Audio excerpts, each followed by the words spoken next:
కొండపిలో జూపూడి ప్రభాకర్ 48 గంటల పాటు దీక్ష చేపట్టారు. జూపూడి దీక్షకు మద్దతుగా నియోజకవర్గంలోని కార్యకర్తలు తరలివచ్చారు. జూపూడితో పాటు అన్ని మండలాల పార్టీ కన్వీనర్లు దీక్షలో కూర్చున్నారు. 175 నియోజకవర్గాల్లో ఎట్ ఏ టైం జరుగుతున్నటువంటి ఆంధ్రప్రదేశ్ చరిత్రలో దీన్ని లిఖించదగినటువంటి అంశంగా ఈ రోజు ఈ నిరాహార దీక్షని అందరూ కూడా చూడవచ్చని నేను కోరుతున్నాను.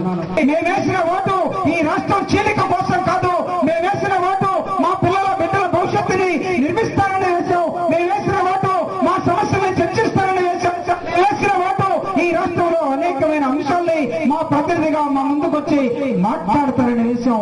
కానీ దానికి దూరంగా అవకాశవాదంగా వెళ్లిపోయినటువంటి ఓ కాంగ్రెస్ ఎమ్మెల్యేలారా, తద్వారా మంత్రులైనటువంటి మంత్రులారని కాంగ్రెస్ వాళ్ళని ప్రశ్నించండి. కనిగిరిలో వైఎస్ఆర్సీపీ నేతలు చేపట్టిన దీక్షకు అనూహ్య స్పందన లభించింది. మాజీ మంత్రి ముక్కు కాశిరెడ్డి, జెడ్పీ మాజీ చైర్పర్సన్ కాటం అరుణమ్మ ఆధ్వర్యంలో చేపట్టిన దీక్షకు పెద్ద ఎత్తున కార్యకర్తలు, అభిమానులు తరలివచ్చారు. కందుకూరులో వైఎస్ఆర్ కాంగ్రెస్ పార్టీ ఆధ్వర్యంలో జిల్లా కన్వీనర్ నూకసాని బాలాజీ, సమన్వయకర్త వీరాస్వామి కార్యకర్తలు నిరాహార దీక్షలు చేపట్టారు. పట్టణంలో ర్యాలీ నిర్వహించి గాంధీ, జగ్జీవన్ రామ్, అంబేద్కర్ విగ్రహాలకు పూలమాలలు వేశారు.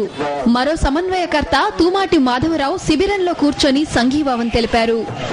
గిద్దలూరు నియోజకవర్గంలో వైఎస్ఆర్ కాంగ్రెస్ సమన్వయకర్తలు అశోక్ రెడ్డి, వెంకటేశ్వరరావు ఆధ్వర్యంలో 48 గంటల నిరాహార దీక్ష చేపట్టారు. అద్దంకిలో తాజా మాజీ ఎమ్మెల్యే, అద్దంకి నియోజకవర్గ సమన్వయకర్త గొట్టిపాటి రవికుమార్ నిరాహార దీక్షకు భారీగా కార్యకర్తలు తరలివచ్చారు. పొట్టి శ్రీరాములు, వైఎస్ విగ్రహాలకు పూలమాల వేసి నివాళులర్పించారు.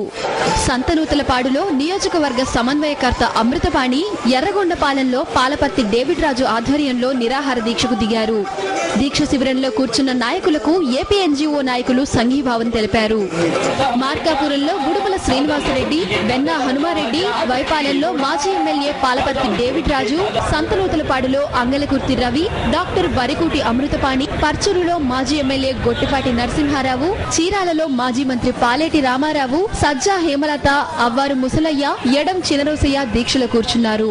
దర్శి నియోజకవర్గ సమన్వయకర్త బూచేపల్లి శివప్రసాద్ రెడ్డి గురువారం నుంచి దీక్ష చేయనున్నారు.